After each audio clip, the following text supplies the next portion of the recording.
মেহেরপুরের গাংনীতে উদ্বেগজনক হারে বাড়ছে অ্যানথ্রাক্স রোগীর সংখ্যা। গেল ৮ মাসে শনাক্ত হয়েছে প্রায় 450 রোগী। স্থানীয়দের অভিযোগ, অসুস্থ পশুকে নিয়ে সংশ্লিষ্টদের নেই কার্যকরী কোনো পদক্ষেপ, আর ভ্যাকসিন কার্যক্রম সঠিকভাবে পরিচালনা না করার পেছনে জনবল সংকটকে দায়ী করছেন উপজেলা প্রাণী সম্পদ কর্মকর্তা। মেহেরপুর গাংনীর বেদবাড়িয়া গ্রামের কামরুল সালেহা দম্পতি সম্প্রতি নিজেদের পোষা ছাগল অসুস্থ হলে জবাই করেন তারা।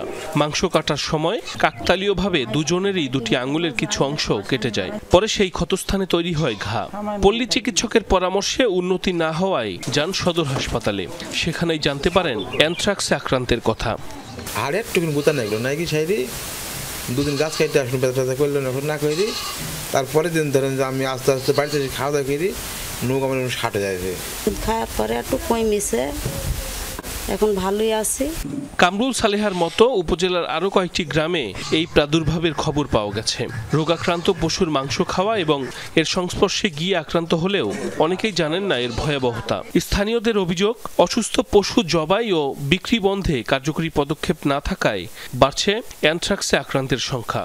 যখন 1 লাখ 1.5 লাখ টাকা দামের গরু, তখন তো আর ফেলে দেওয়া যায় না, তখন তো হয়েছে জবাই করে দেয়। গোশত যদি খাওয়া যায় তখন অনেকজন অসুস্থ হয়ে যায়। ডাক্তাররা গ্রামে আসবে, সেই বিষয়ে কথা বলবে, জানবে, খোঁজ খবর নেবে, কিন্তু এগুলো কেউ করে না। আবার ওষুধ কিনতে গেলে ওষুধের প্রচুর দাম। মানুষও কিন্তু আমরা আতঙ্ক হয়ে আছি যে এরকম একটা রোগ কেন আমাদের ছড়াইছে।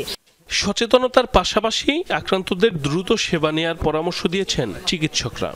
অ্যানথ্রাক্স আমাদের শরীরের ভিতরে, আমাদের অন্ত্রে, ইন্টেস্টাইন যেটা আর কি, পাকস্থলী বা বিভিন্ন জায়গায় ছড়িয়ে পড়তে পারে। তখন কিন্তু আর এটা আর সহজে সারবে না। তখন এটা আমাদের দেখা যাচ্ছে ডেথ রেট কিন্তু 100%।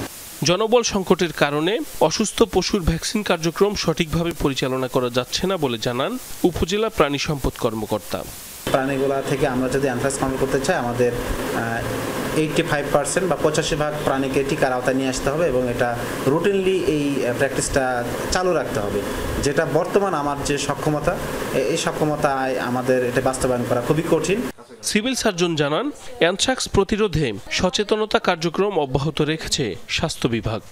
স্বাস্থ্য বিভাগের পক্ষ থেকে আমাদের স্বাস্থ্য সহকারী যারা ফিল্ড স্টাফ আছে তাদের মাধ্যমে স্বাস্থ্য শিক্ষা দেওয়া হচ্ছে, বলা হচ্ছে এই ধরনের রোগাক্রান্ত গরুর সংস্পর্শে যেন না আসে, দ্রুত যেন চিকিৎসা নেয় এবং এইটা যেন কোনোভাবেই জবাই না করে, মার্কেটে যেন কোনোভাবেই তার বস্তু বিক্রি না হয়, সেটা বলা হচ্ছে। স্বাস্থ্য বিভাগের তথ্য মতে চলতি বছরের প্রথম 8 মাসে জেলায় অ্যানথ্রাক্স আক্রান্ত রোগীর সংখ্যা 427 জন। সাইফ আহমেদ, যমুনা নিউজ।